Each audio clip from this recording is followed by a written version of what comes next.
All right. So the episode of the week. Scene is starting in 1900 to 1909. Okay. And These are just little snippets, by the way. And this is mostly like American women. Or like American society, or is yours kind of like... Okay. My first one. Yes. Nope. Totally. Okay. So in the 1900s, when I was searching, I looked for socioeconomic standing of women in whatever, like, basically decade. What's happening. Yeah. And so, like, what I was able to surmise and put together was women in the 1900s they were rather home and domestic workers. Like, pretty much, if you were a woman, you get married, you take care of the house, your husband earns that income, like, you do everything at home. And for many women at that time, voting rights were very limited, and there were many opportunities that, like, women could, like, you know, like, work, that they were restricted from due to the social expectations and societal norms. If married, they were expected to stay home and keep the children in the house. Unmarried, women were limited to roles such as teaching, nursing, and domestic work. Yeah. All right. So in 1910, this just sort of, whatever. We'll just go with it. Margaret Sanger. This is one thing that happened in the 1910s that I wanted to talk about specifically because it is very important to today's world.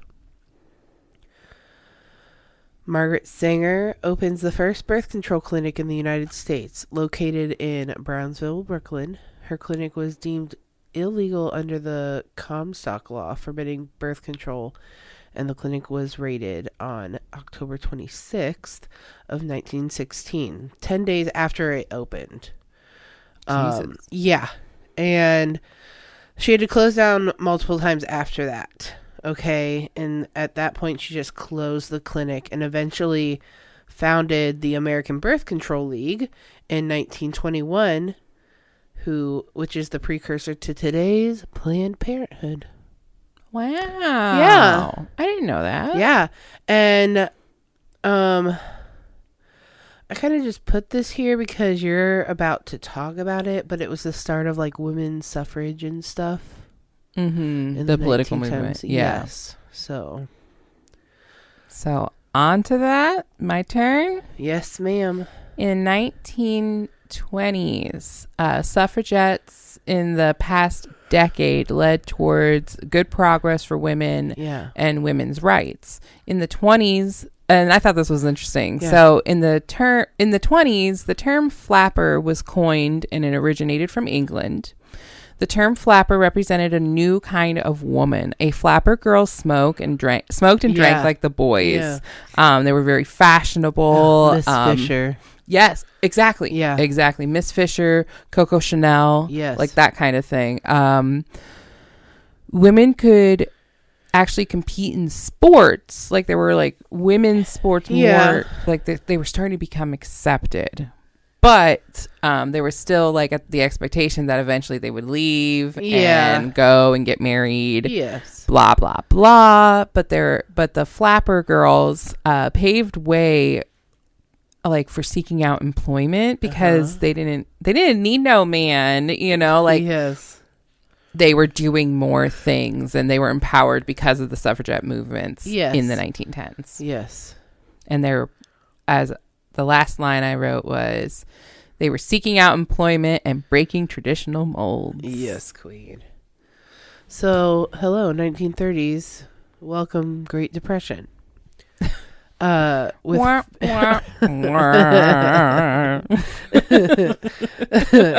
in that depression, baby. Still depressed.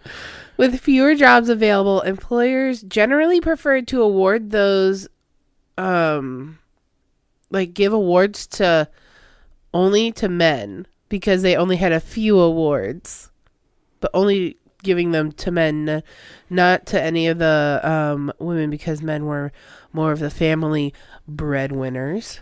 Mm-hmm. Love that term.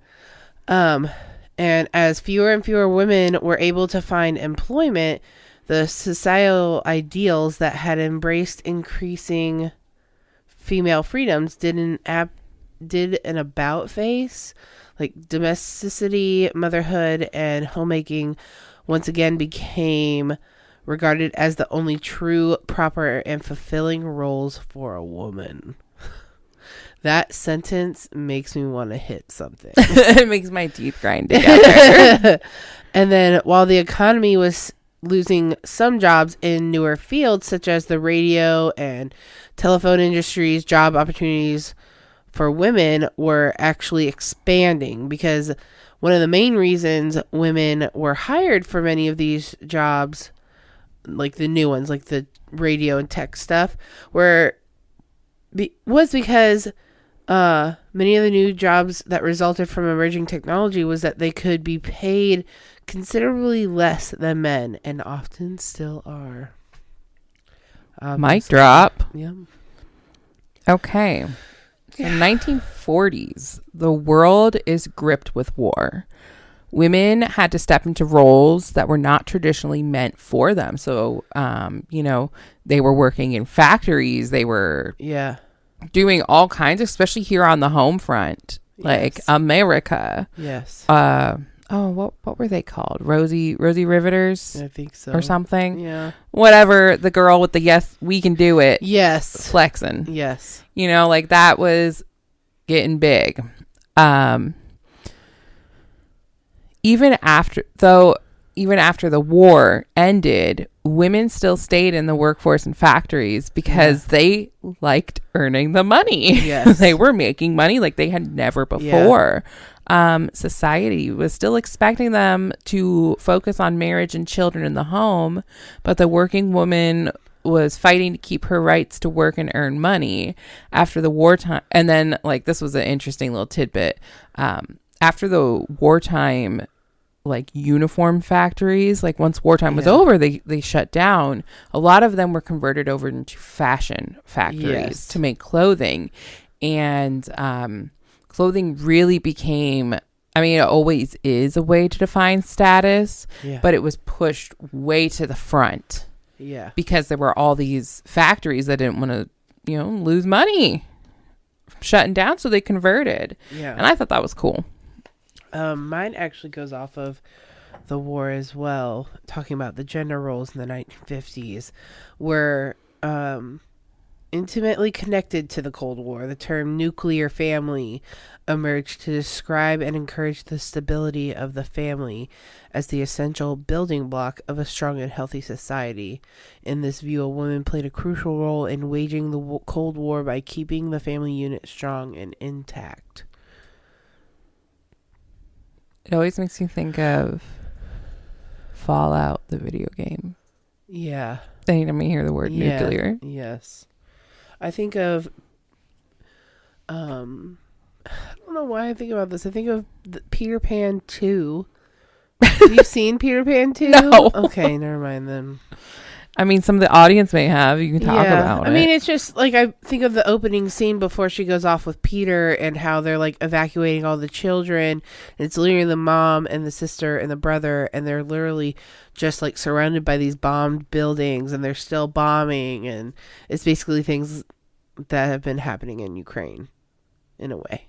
So super real for a moment. Super real for a moment, Sobering. So in the 1960s, women were still had that, especially because of the nuclear family thing. I'm guessing they still had the expectation of running the home. But there were more and more women entering the workforce, especially in the later parts of the decade. This part's super interesting.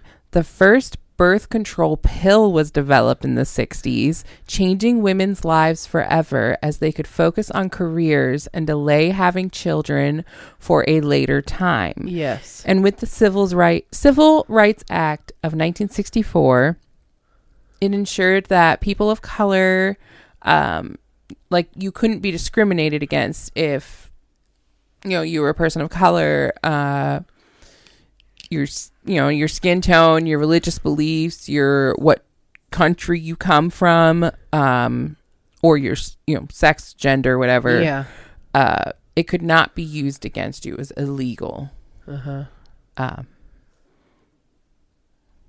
Step in the right direction there. Yeah. So, welcome the 70s. Peace, love, Woodstock. That's where my soul Yeah. came from in my past life. Yeah. So, this I'm going to be straight reading what I found about it. I have all of my links ready to be put into the description and things, but I found all my information on separate websites because it was, some of the things were kind of sketch and wasn't sure like how to put them into words kind of thing. Mm-hmm. But let's talk about the 1970s. The women's rights movement made significant strides and took a prominent role within society. Among these battles were challenging sexism, fighting for free access to legal abortion, and analyzing and overcoming oppression.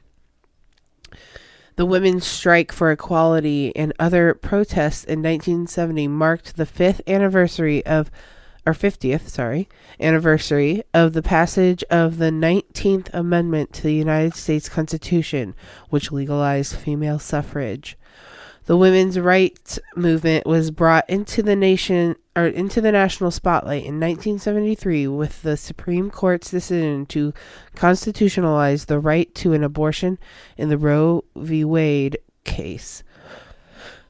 Feminism reached an even larger audience than ever before at the start of the decade, with published works such as Sexual Politics by Kate Millay and Sisterhood is Powerful by Robin Morgan. The appropriation of women in state legislations tripled.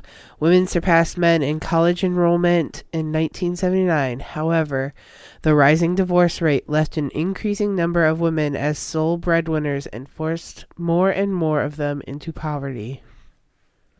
Because, women can't be paid the same as men. Of course. Ever. I wonder about that at work all the time. If men make more money than you? Yeah. Yeah. Like if they specifically, like, do we all start at the same? What's your raise? Like, what's mine? Yeah. Yeah. Yeah. So, in the 1980s, the good old American dream was like still there. Yeah. But women were so much more liberated because they were forced to work and raise families. At this point in time, the workforce is full of women, but what's noted is women in the 1980s were still facing much discrimination, especially like women of color. Yeah. Welcome to the 90s, baby. Girl power. Okay, that's literally everything I was researching about it. Was literally just talking about girl power everywhere kind of thing. As the 90s dawned, things were looking up for women. Daughters of second wave feminism came of age and chose new paths unavailable to other mothers, like delaying marriage and children, pursuing higher education, joining the workforce, and assuming independence and identities outside of the home. The gaps between men and women in education, in quotes, have essentially disappeared for the younger generation.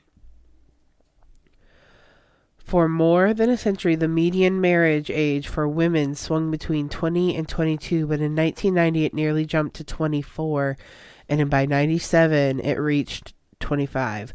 Postponing marriage and kids liberated women sexually. It also gave them increased economic power and played their entry into male-dominated careers. Almost half of married women surveyed in 1995 reported earning half or more of their total family income, leading the studies sponsored to declare women are the new providers. I get a what? Preach, baby. What? Full-time mom, full-time working, like working 9 to 5. Yes, queen. So,